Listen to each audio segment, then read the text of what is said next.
Good morning or good afternoon, everyone, and thank you so much for joining us today. In today's Guest Talk webinar, we're diving into Saudi Arabia's dynamic education sector and the exciting opportunities emerging in the international school market.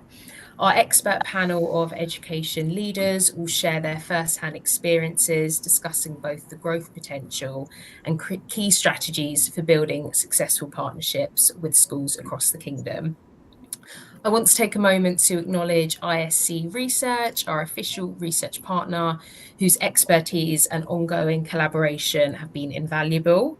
We're delighted that Sami Youssef from ISC Research will be chairing today's discussion, and I'll be handing over to him in just a moment. But before we start, please know that we've made several resources available for you throughout the webinar. You'll find the Guest Saudi Arabia sales brochure, sponsorship brochure, and rate card ready to download in the handouts if you're considering participation in the upcoming show. Don't forget to also use the Q&A feature to submit your questions for our panelists at any point during the session. Without further ado, let me hand over to you, Sami, to get us started today.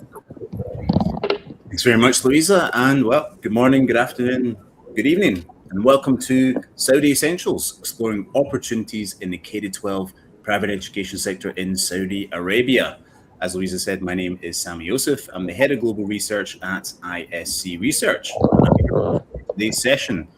Now we have 1 hour together, and I'm going to begin with a very short overview of the Saudi international schools market using ISC Research's data to set the context for the discussion that we're going to have today. Then we're going to move into the panel conversation where I'll be joined by our 4 esteemed panelists. They'll be fountain of knowledge. So we have Bill Redhead, an education partner at TV Consulting. We have Sandra Ospina, principal at SEK International School in Riyadh. Clemmy Stewart, education specialist and former executive principal at Beach Hall School in Riyadh. And then Rachel Giles, executive head of school at Sherborne in Jeddah. So we'll be having our panel discussion, and then we'll have a short Q&A at the end if we have any questions from the audience. Now, today's session is designed especially for education suppliers who are looking at Saudi Arabia and asking, where's the opportunity, what do schools actually need, and how can suppliers approach the market in a way that is relevant, credible, and commercially realistic? And the one line I'd like you to keep in mind throughout today is Saudi Arabia is a high opportunity market, but not a low effort one, because the opportunity is real, but this is not a market where a generic GCC strategy can be simply put in and copy and pasted. It requires context, patience, evidence, and a clear understanding of what schools are trying to achieve. So I'll start off by building our context and understanding of what's going on in the Saudi Arabian market, specifically the number of schools and so on and so forth. So yes, there's the slides on the screen now. And just quickly about where this data is coming from. So ISC, we collect, validate, verify lots of different data points on the international schools market, being curriculum, enrollment, tuition fees, and school contacts. And what that matters for suppliers, because you need more than just anecdotal excitement when assessing a market. So it's about knowing where the demand is growing, what types of schools are expanding, fee levels, and so on and so forth. So data doesn't not just give you every single answer. It doesn't replace relationships, local knowledge, or conversation with schools. It does help you ask sharper commercial questions. So without further ado, let's actually just take a look at what's happening in the market itself. And let's try and place Saudi Arabia in the global market to begin with. Because over the past 5 years, we've seen the international schools market continue to grow. And we've seen number of schools increase by 8%, now sitting at 15,075 international schools globally.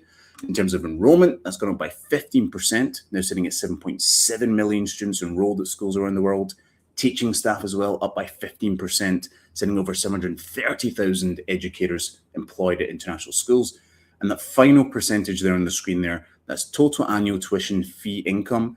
We've seen that grow by 27%. It's now almost at $70 billion generated per annum. So this is not only a larger market, it's a more commercially significant market. But growth does not mean every school needs the same thing. Some schools are investing in tech, some are focused on recruitment and retention, some strengthening assessment, well-being, inclusion. So For suppliers, the opportunity is not simply knowing the size of the market. The opportunity is understanding which pressure your solution responds to and for which type of school. And this becomes especially important when we turn to Saudi Arabia. There we go. We've changed the slides. Right.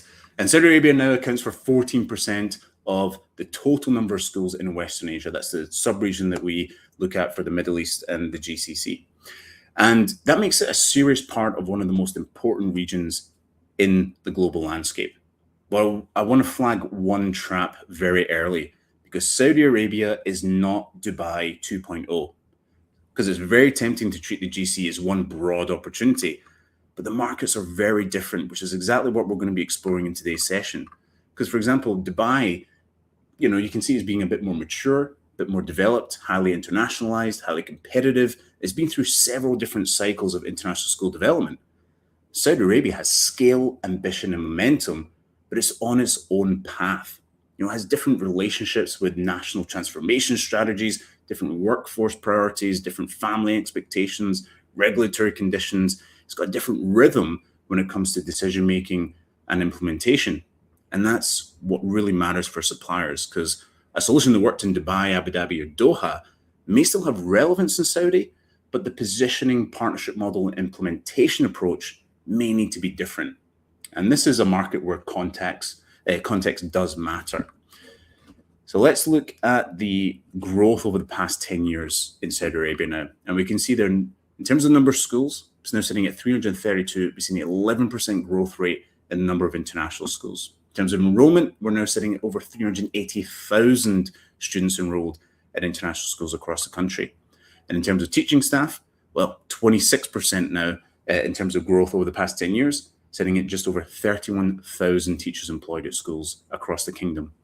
But that number at the end there in the green is really capturing everybody's attention, I'm sure, because we've seen tuition fee income grow by 83%, now sitting at over $2.7 billion generated per annum just on tuition fees alone. And that's the story, because the market is not just growing in size, it's growing in value, because fee income is growing much faster than the number of schools. So for suppliers, that distinction matters.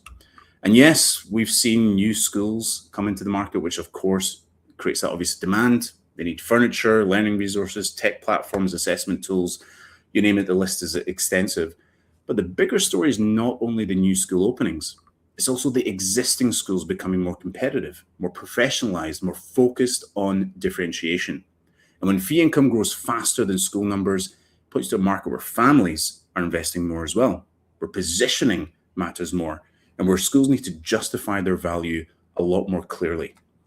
So Saudi Arabia is not only a market entry opportunity, it's a school improvement one, it's a differentiation one, a workforce one, and it's also a long-term relationship opportunity.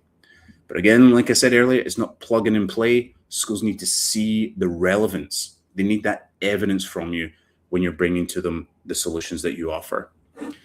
And final slide that I'll talk about here, just to give us a bit more context about the growth characteristics that we've been seeing here. And that first one on the list there, I think I've been saying in every single session that I talk about Saudi, is Vision 2030. And education is directly connected to the kingdom's wider economic diversification and human capital agenda. And that creates opportunities around future skills, STEM, career guidance, technical pathways, leadership development. There's a lot that's going on with that strategy. But simply putting Vision 2030 in your sales deck is not going to be enough to get that conversion from schools. Schools and education stakeholders want to know how your product or service actually supports those goals in practice. Then we have a rising expat population as Saudi is attracting more international talent. And again, we look further into the future with the World Cup coming in, I think it's 2034, if I'm correct in saying. So there's a lot more going on in the future of Saudi, and we're going to see that changing dynamic of the population as well. And with that brings a lot of needs and requirements from schools. So whether that's about the curricula that they're offering, admissions, EAL provision, it's a whole manner of different support that these schools need. The third one there on the list, teacher recruitment. Now, this is a global pressure across all countries and different markets around the world. We're seeing schools really struggling to fill those positions for the next academic year. And Saudi is not is also experiencing that as well. But this is where these schools need to have that recruitment support, professional development support, leadership development, retention strategies. There's a whole manner of different areas that they need support in teacher recruitment. The final area, Saudiization. And this is not only a compliance issue, it's also about national capacity building. So for suppliers, well, that may mean opportunities around bilingual professional learning, Arabic language support, leadership pathways for Saudi educators. So the thread across all four of these characteristics is clear. And the strongest supplier opportunities will come from products and services that map onto Saudi Arabia's actual growth drivers, not just generic needs for the sector. So I think it's about time that I've finished talking here, because we've got four experts that we really need to dive into and see what they can bring to this conversation. So I'll give a brief profile of each of our speakers today. I got, first of all, Sandra Ospina. Very thankful that she's joining us today. The head of school at SEK International School in Riyadh. Sandra brings the perspective of an established international school operating in Riyadh and can speak to how expectations from families and schools are changing on the ground. We also have Phil Redhead, founder and education partner at EDV Consulting. Phil brings a particularly valuable perspective for this audience because he's worked across EdTech, school transformation, and large-scale procurement in Saudi Arabia and the wider region. And we have Clemmy Stewart, education specialist and former executive principal at Beach Hall School, Riyadh. Clemmy brings deep experience in inclusion, SEND, positive behavior support, and school development, and now supports education companies entering the Saudi market. And finally, we have Rachel Giles, the executive head of school at Sherborne, Jeddah. Rachel brings the new school perspective from Jeddah, which is especially important because the needs of a new school can look very different from those of an established school. So thank you, everybody, for joining us today. And if you don't mind, I'll jump straight into the questions, as we have quite a few to get through today. And I'd like to invite Sandra to answer the first one that I've got here, because the data shows that Saudi Arabia is not only becoming a larger international schools market, but a higher value one. And families are investing more, expectations are rising, and schools are having to think carefully about how they position themselves. So from inside an established school in Riyadh, does that match what you're actually seeing on the ground in your community? Absolutely, definitely. For us, parents are more involved these days. They want a certain thing, becoming asking for, not only a place where the students are learning a curriculum, so they want a very personalized attention. They want the students to have the social emotional development. They want them to be able to have extracurricular activities. So that's the whole package. They're asking for this whole package. And we also see the numbers. So we see a growth. For example, we started our school with only 30 students. We're now up to 830 and projected to be 920. So you see it. You definitely see. Oh, you cannot hear me. Hello? Yeah, I think your audio is faint. You're quite faint on there. Apologies. But perhaps as we're waiting for you to fix your audio there, I could actually jump to Rachel instead and ask about the perspective from a newer school in Jeddah to see if that, how that experience has been for you in setting up Sherborne. So it's been an interesting project so far. Just to kind of clarify that Sherborne School is owned and run by Marif Education, which is the biggest educational group in KSA.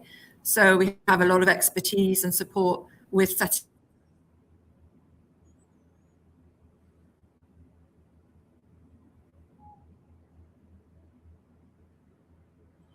I think we've had another technical issue there, if it's frozen for everybody else. Yes, that's the joys of technology, isn't it? Well, what we'll do is we'll come back to Sandra and Rachel in a little bit. And what I'll do, I'll actually jump over to Phil and we'll talk about emerging technology and AI, because a lot of suppliers now are coming to schools with AI-enabled products, automation tools, analytic platforms, adaptive learning systems, and other forms of emerging tech. So from your perspective, what is the real opportunity for emerging tech and AI in Saudi Arabia's K-12 sector?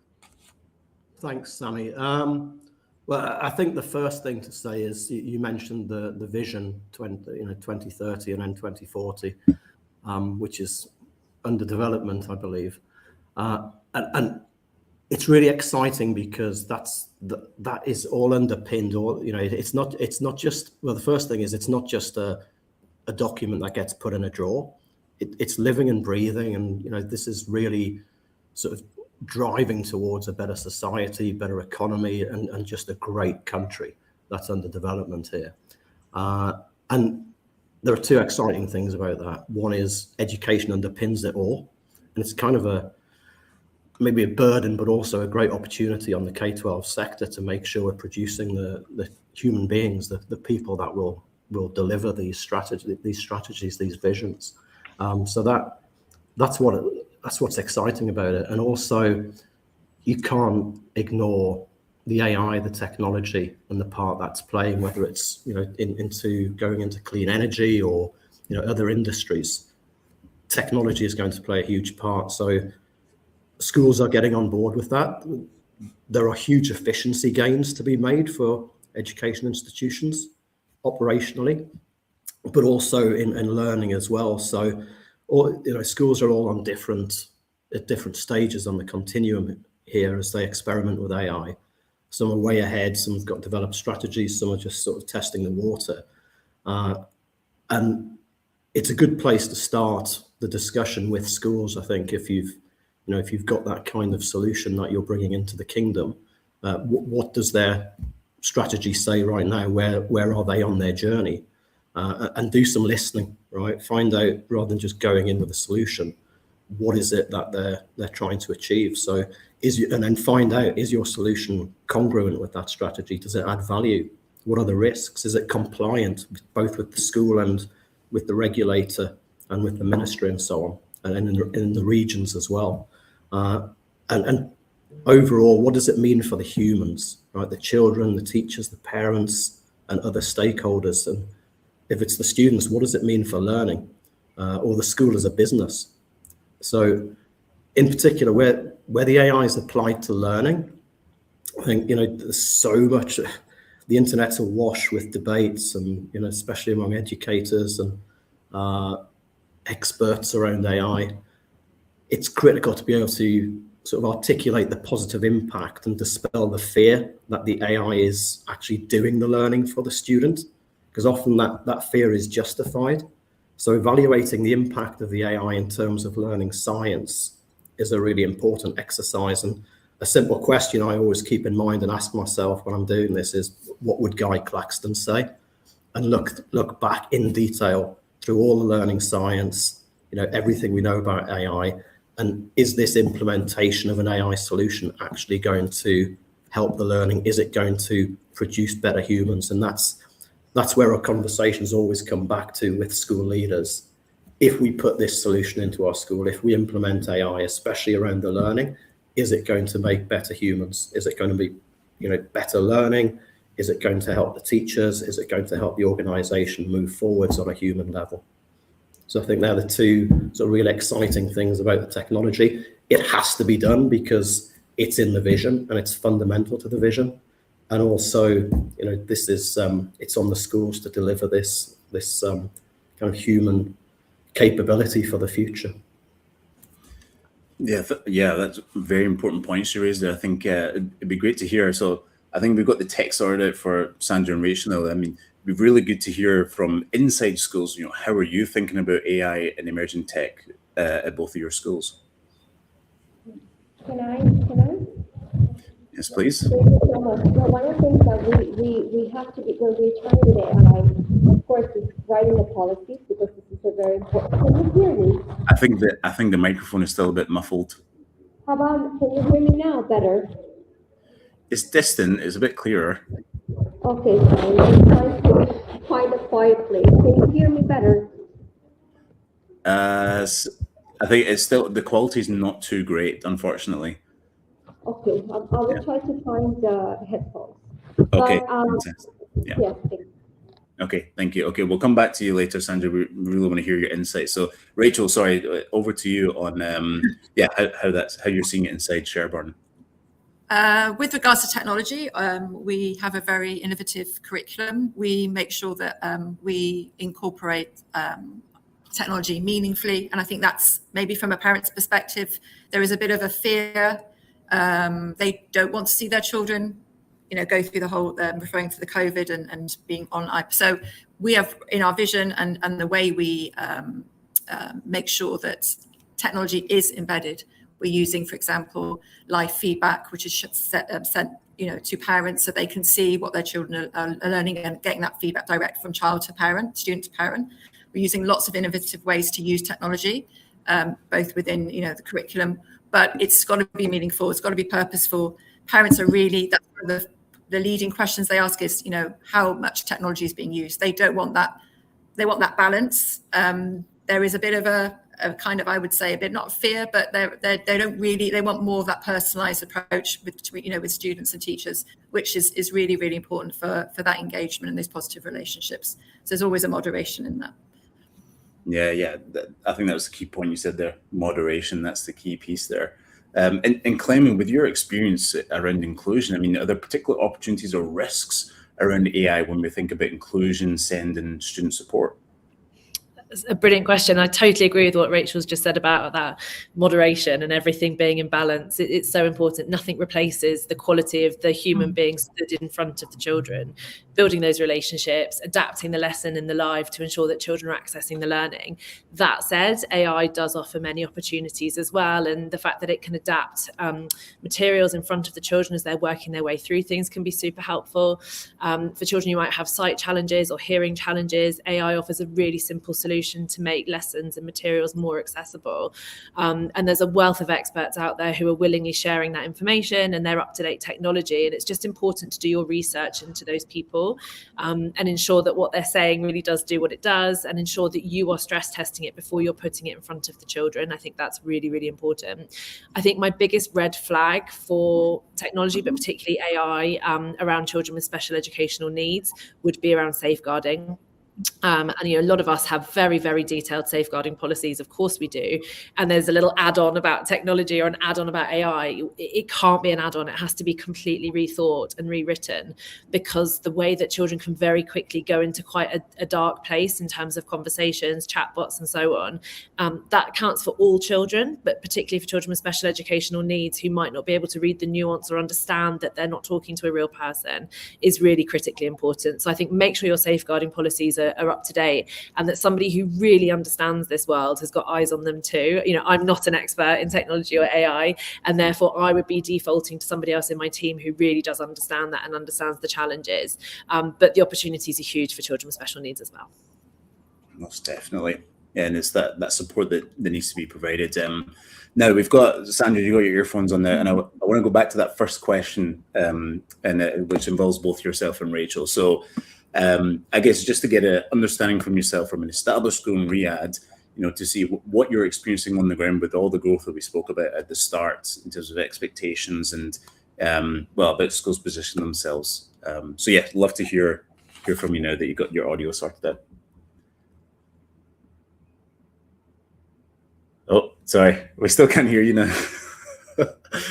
Apologies. We'll get there in the end. So we can't hear you coming through there.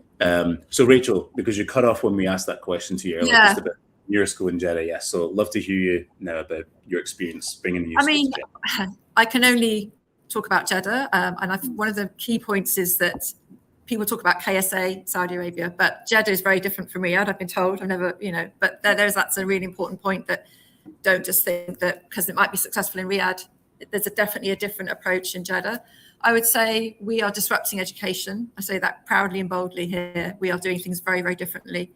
And parents are, they're very interested in what we're providing, because it's a completely different, not only, the teaching and learning, the learning environment, the way that we have collaborated with not just opening a school, but doing it in a way that we designed the learning environment to be flexible, collaborative, and learning commons, so that students can use the environment to support their learning. So when parents come, they immediately fall in love with what we're doing. Not only the visual, the learning environment, the design of and also our teachers are obviously our biggest resource, and we have that expertise as well. So but parents are very open to things being done differently. They are looking for different approaches. Something they know that the world is so quickly, and they want their children to be part of that in a safe environment where they're supported and that they can manage that pace. But also they're looking very open to new ideas and ways of running schools and doing things very differently. So yeah, the best way is we're disrupting education. I love the fact that we're doing that. Fantastic, yeah. And yes, again, it's bringing something different, something that parents maybe weren't aware of before. I think that's very important, and again, for to have those options open. And right, Sandra, I think we can hear you loud and clear now. You're coming through. Okay. We'd love to hear more about SDK in Riyadh. Yes.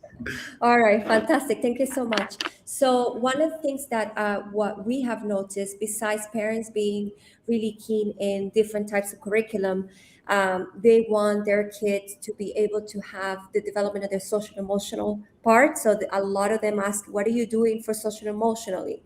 And for my child, what are you doing for the personalization of, how do you know my child is seen? So that's some of the questions they ask. They also ask about the extracurricular activities. So they're not just going there for the regular curriculum. They want to know what else you do, what else you offer besides the time that they're there, what's next, connections to outside the world. So for example, do you do trips for students outside? How do you prepare them for university? So all these questions are being asked now by local and the expatriate families as well. So yeah, they're definitely more involved. The parents are more involved. They demand more. They demand more, yeah. And well, I mean, just to hear from Clemmy and Phil as well. I mean, you've obviously got a lot of experience in the kingdom as well. So I mean, what would you add on to what you've seen in the evolution of the Saudi market? Let Phil go first.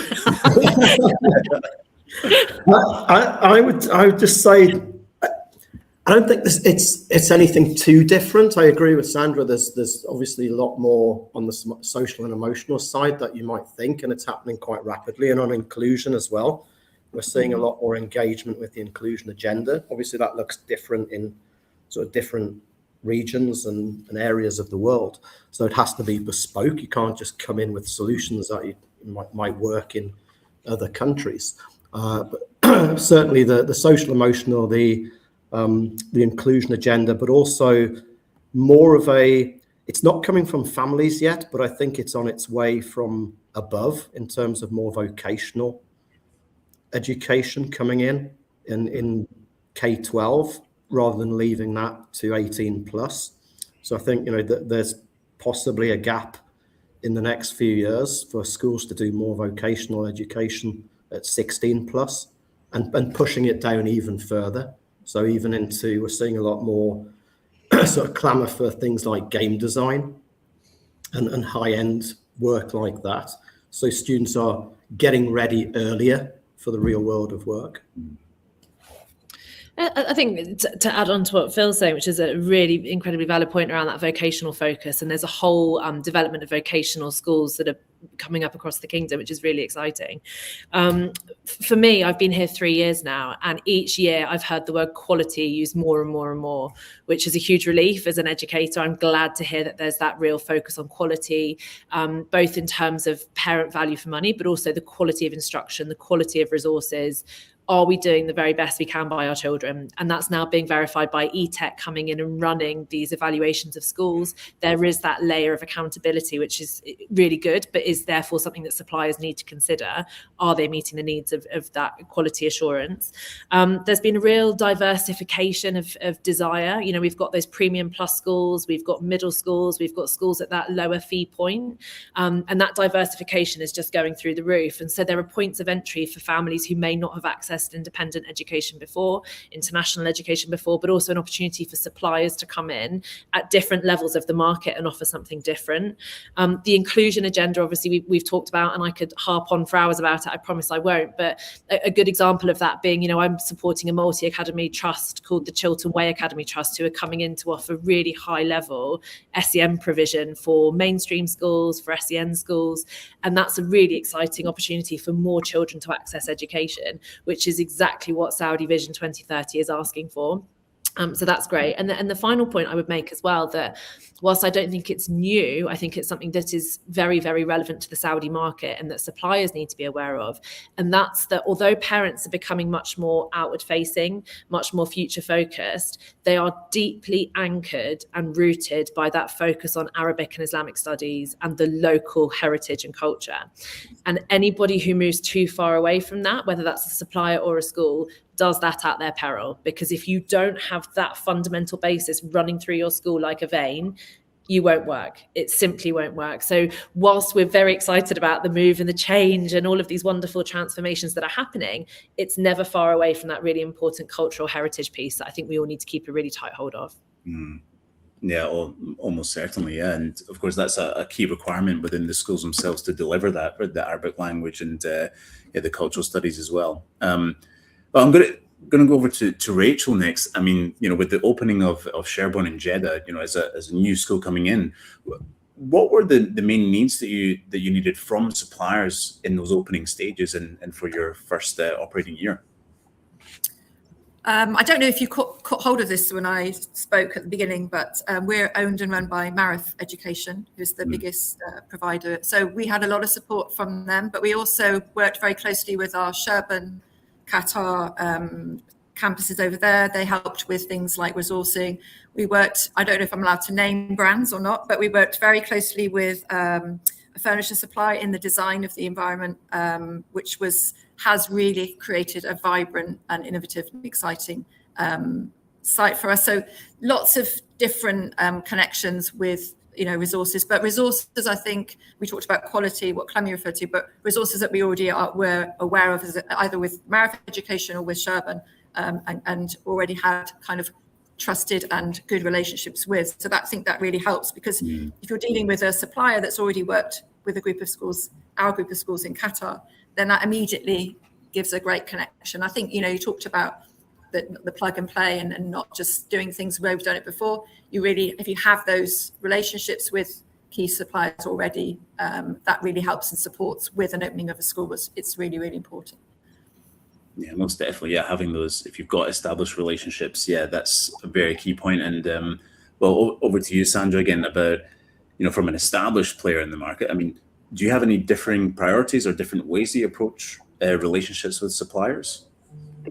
Sure. Thank you so much. But I think, we're still growing. So in a growing phase, we still need new suppliers. One of the things that we noticed is, for example, imagine you had, when we were redesigning some of our facilities, we went with established brands that were outside. But the problem on the ground, sometimes what happens is the labor. So the labor is completely different. And then you have to, if you are looking to come in, you have to make sure that you have good people that you're working with locally, because when the execution comes, you will see a gap of like what was offered or like what they've done in, say, Dubai or Qatar to what they're doing in Saudi. So it's looking really good for good partners here in Saudi, that when the execution comes, you don't have a problem, because you could see gaps. When we establish the partnerships, people come to us. We always take like this experimental route before we go like with an implementation. We see if it fits the needs. If it's something that is digital, we have to make sure that it has the permissions from the government to see that it's culturally appropriate, that it has the PDPL, because now there's new laws of PDPL, and it's like we have to be very aware of these laws, and we ask the companies, where do you house your data? Are you familiar with the laws? If not, then we won't be able to work. So making sure that they understand our context. If it's a supplier of video or curriculum material that they have the correct approvals, which takes time. It takes time to actually get it done, but for our school, like we cannot, we have to be compliant. So we have to make sure that they've gone through that process, because if it's left for the school to do it, it's quite pricey for us. So then it's better, we would prefer to work with a company that already has those approvals in place. Yeah, and actually we've got a question from the audience here. Connor McGuinness from HMH International. He has asked here, very interested to hear insights from the panel on ministry requirement for culturally appropriate K-12 content. So the policy approval process and current availability of NSC approved culturally appropriate content. So I wonder if anybody from from the panel today is able to shed some more light on that. Well, from the supplier side, I think there's no quick way through this. You have to go and engage with the ministry through that. They do have a really helpful help center on the website to get in touch there, and it's just around building that relationship, getting through, getting to grips with the process, supplying all the information they want and they need. They are very good at it, actually, from what I've seen, and they know exactly what hurdles they're putting up and what you have to jump over. So it's just about engaging with a human, again, with a person there. It's nothing to be scared of. They want the content in front of students. They just have to make sure that it is culturally appropriate and will add value to the schools as well. So go to the ministry, engage with the right people, go through the process and be prepared to take the time. Sammy, you mentioned patience in your introduction, and you absolutely need that in abundance. Yeah, most definitely. Yeah, I would agree with you about the Ministry of Education. They've been, at least with any interactions that I've had, very, they're very open. Again, they're looking to grow and improve the education sector. So they're very open and willing to have that dialogue. So yeah, 100%, I agree with that. Actually, I think we've got quite a lot of questions here from the audience. So I think we should start taking some of these off. Now we've got Heather Pipia, who's said we've seen significant growth in online education globally, but perception often lags adoption. So for organizations considering entering the Saudi market, do you have any data on parent attitudes towards online schools? And what would be the biggest barriers to adoption, and which concerns need to be addressed first when building trust with Saudi families? Can I go first? Yes, please. Okay, it's not allowed yet to like have per se, like if you want to graduate high school, it wouldn't be accepted if you wanted to go to university here. Of course, if you're an expatriate, you can go online. I mean, we have students, we have a global campus, for example, online, and some of our students study there, but there are also students who are not going to go to do the university here per se. Would they be, it's going to change? Perhaps. I think that as they're adopting more into e-learning, I could see that it might change. But as of right now, I know that it's still not approved per se. Yeah, very important one. Yeah, for anybody considering for and that's for Saudi nationals. I take it that it's not been approved for. Fantastic. Okay, well, we'll jump to the next one. We got let's just jump in there. Fatima Al Gamal. What are some product/edtech solutions that you think schools are now saturated with, or maybe what are some solutions that you suggest suppliers should focus on now? And will it be more tech, software related, or hardware hands-on, more like activities?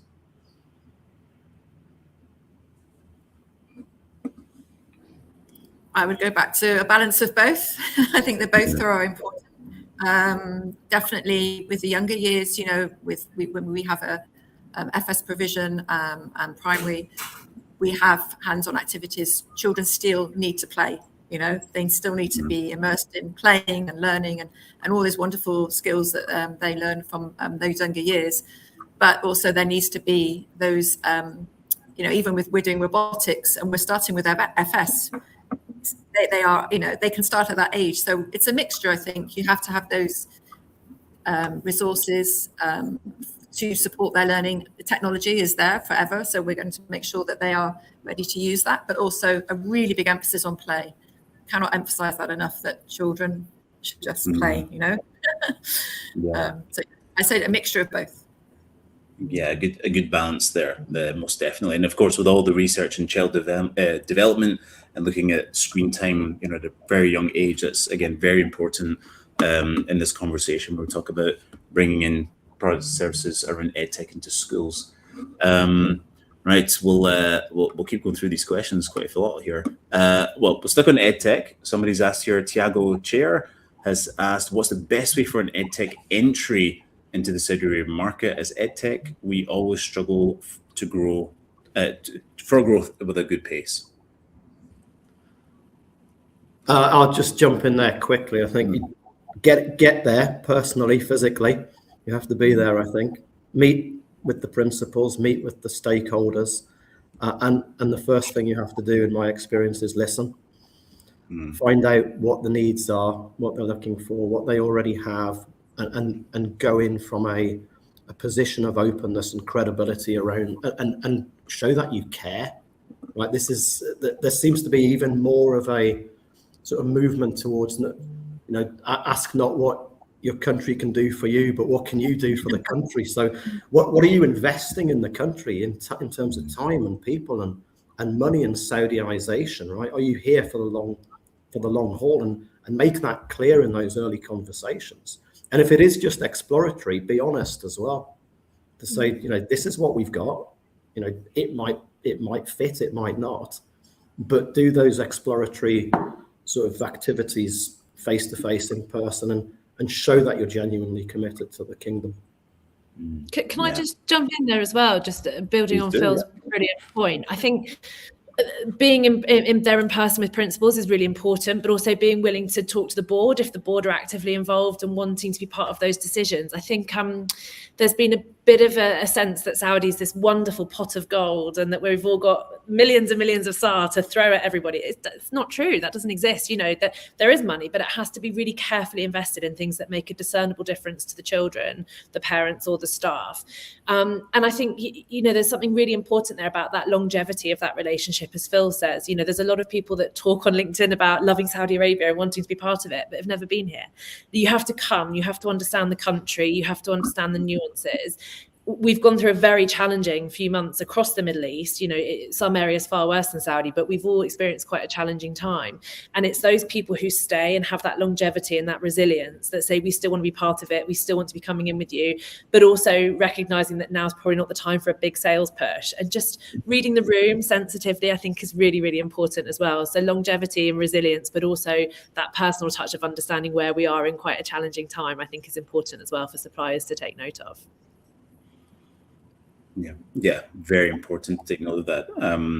Now, I'm going to jump to another question here around language, because there's actually two different questions here. Somebody's asked about Chinese language linked to Vision 2030, which is actually included as part of the strategy moving forward. So I guess just a bit more understanding context to Chinese language provision. And then somebody else has asked here about Arabic language as a second language. And then also social studies for non-Saudi students and other related topics. You know, are there any regulations or kind of rules schools must follow or should follow? So I guess first one around Chinese language and the second one around the Arabic as a second language. Yes. So we offer Mandarin at our school, and the struggle is, well, you know, they have the curriculum that's established for the ministry schools is in Arabic and in Chinese. So for example, our audience, which are international students, it doesn't really work. What we have found is, again, making sure the content is culturally appropriate and that the price is right. Sorry, can you hear me? Yeah. Because sometimes so the companies come and they come in with the price point that is not within the market. So like making sure that if you're creating something, it's with the correct, you know, like the prices that will be able to be affordable for schools, that is culturally appropriate. Are all the schools adopting it? Not yet, but I think eventually they would, because that's part of the being part of the national curriculum. More schools want to make sure that they also have it in their provision. But yeah, it's looking for the right resources. And then how about for Arabic as a second language in the social studies for non-Saudis? Yeah. So for example, for us, that's also been a struggle because in Arabic you have, the way that it has been, I don't want to sound bad, but it's been very, the way that it's being provided, it's like very, how do you call it? Like maybe old fashioned. It's just the book. Here's what you learn. So finding resources that are more modern, perhaps, like adapts to the way that we're teaching things, inquiry based. So that is a gap. So when we're looking for providers, we find, yes, here's a book, that's the resource. So we're trying to change it a little bit. Having for example, new methodologies like learning Arabic through phonics, there is still a gap. So you still see some new products, but not as much as we should see. And yes, like high quality content is still kind of missing, in my opinion. I don't know if everyone else finds that, if you've been in schools and find it. I would agree with that. And I would say, Sandra, as well, when I was looking to invest in resources at Beach Hall last year and the year before, I was looking for really vocabulary and language rich resources because so many of our children were English as an additional language. Other children were Arabic as an additional language. Some of them didn't speak either. Others were proficient in both. So finding resources that really enriched the vocabulary of both subjects and both languages, but in a way that all children could access was really important. And, there's some fantastic apps like Bravo, who do a really fun Arabic app that just helps to bring your point about that didactic learning into a slightly more experiential place.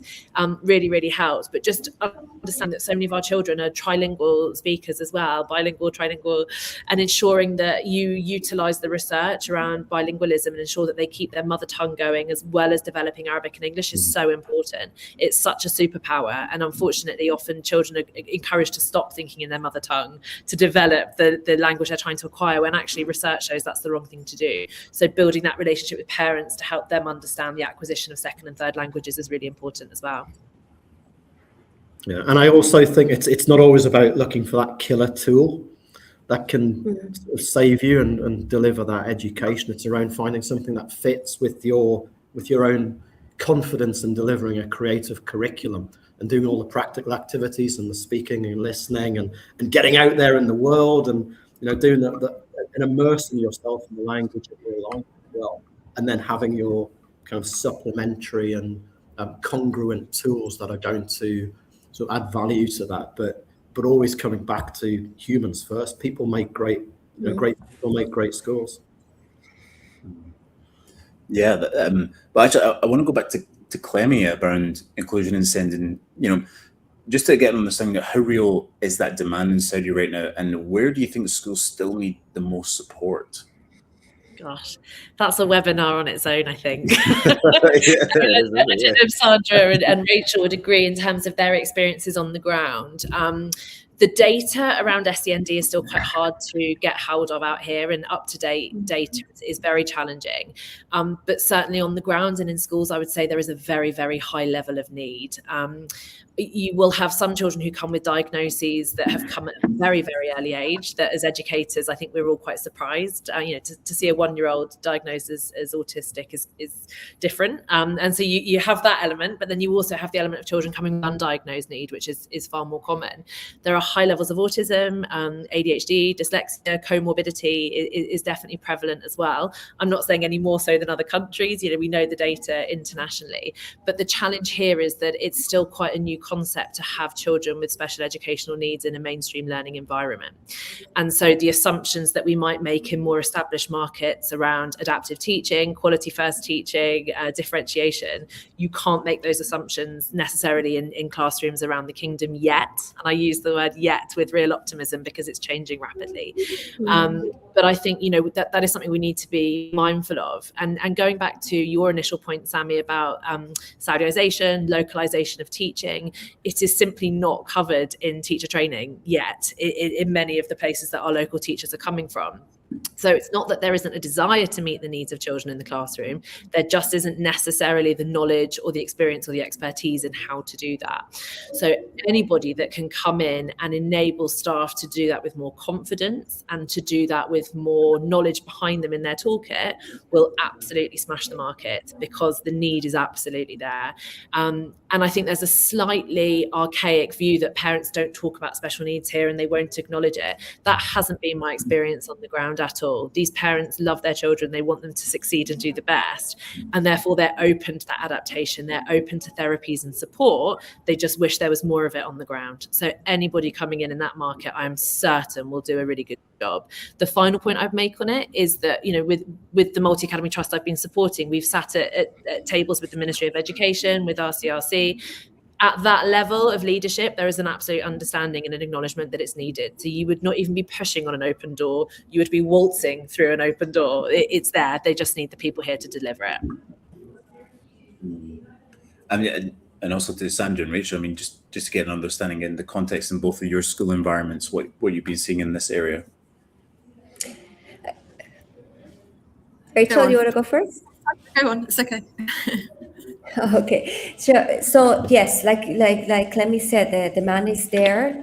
The parents, you know, I tell you honestly, before they wouldn't necessarily tell you their child had an issue, because in many schools they would tell them, no, once you say they have ADHD, they wouldn't accept them, right? Because perhaps not everybody has the capacity and not really the understanding of how to work with the students and their needs. So yes, we have more parents asking. We have to be more cognizant, and the training definitely, because the teachers want to do it, but they tell you, I don't know how to. I'm not sure that I can. I haven't had that training, and we have teachers from all over the world, and like we said, not everywhere they train you to be in an inclusive classroom. So the training part definitely is one of where I see a lot of growth in. And you know, we do work with companies outside of us, like the ones that do the diagnosis. There still needs a lot of growth in there and more professionalism in that sense. So we need to see, you know, clinics that are affordable as well, because families come, and when they see it costs as much as the tuition, it becomes difficult because the children are not going to get the services they need.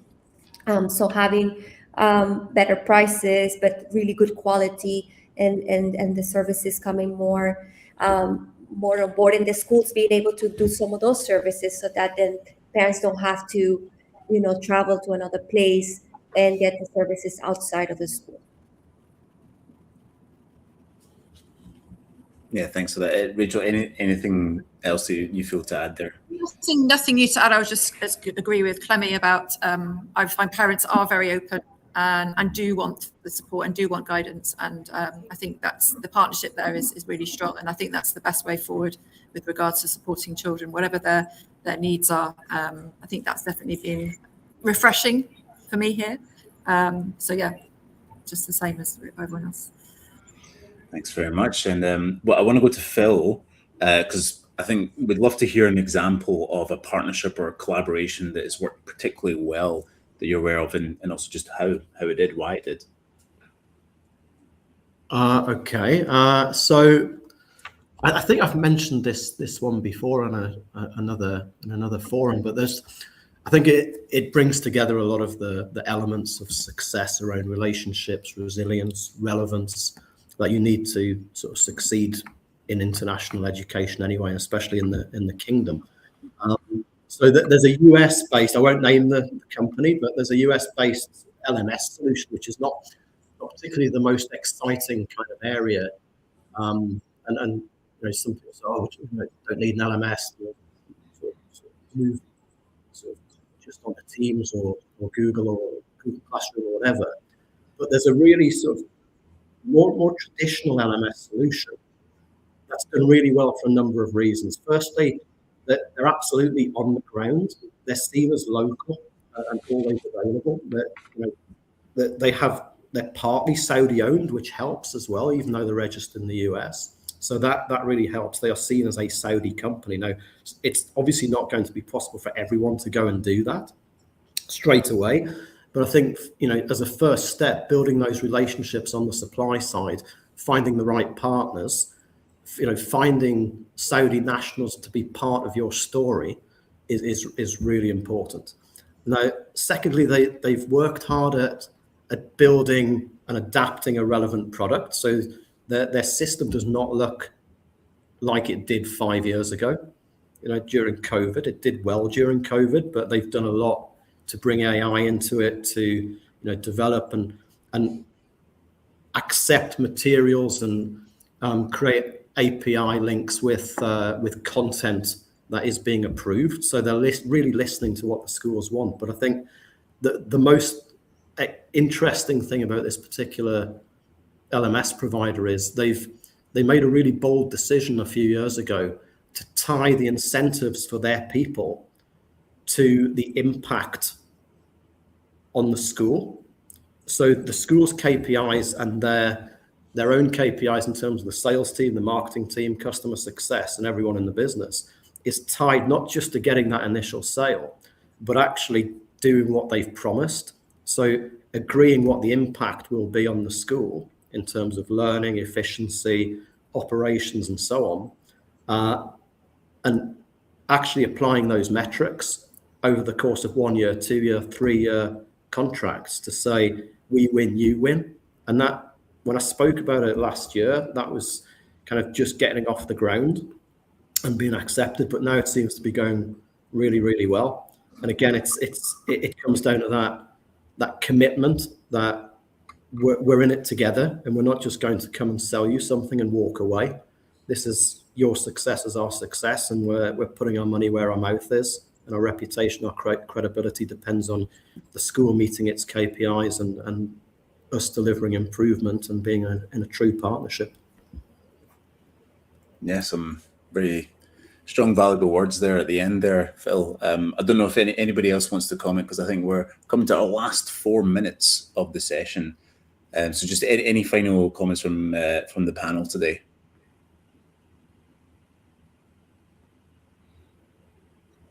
Silence is golden. We love it. Well, I just want to say thank you to the whole panel today. So that's Sandra, Phil, Clemmy, and Rachel. Thank you so much for joining us, for sharing such practical insights on the Saudi Arabian market. I mean, what I'm taking away from today is, well, the opportunity in Saudi is real. The data shows more schools, more students, more staff, and a major increase in that total tuition fee income that's been coming in. But everything we've heard from the panel points in the same direction. There's a market won through relevance, evidence, patience, and local understanding. So it's not about being the loudest in the room. It's about understanding what schools are trying to achieve, what pressures they are under, and how your product or service helps them move forward in a practical and meaningful way. So I'd like to bring back Louisa, who will end the session for today. And thank you very much to all the audience. I know there's still quite a few questions that we didn't get through. So I think what we'll do what we can to try and answer them and get them sent back to people who asked them. So thank you very much, everybody, for joining today. That's great. Thanks, Sammy. And thanks to everyone for joining us for such an insightful webinar. And of course, a big thank you to ISC Research and to Sammy for leading such a valuable session, as well as to our brilliant panel of speakers today as well. If you have any follow-up questions or would like to connect with any of today's speakers, just drop us a message at marketing@guesseducation.com. You'll also be redirected to a short feedback survey when the webinar ends. So please do let us know your thoughts from today and if there's any topics you'd like us to cover in the future. Today's webinar will also be available to watch on the Guess Education website and YouTube channel, and we'll also be sharing it with you all via email. And finally, don't forget to click the pop-up, which I will shortly put on the screen now.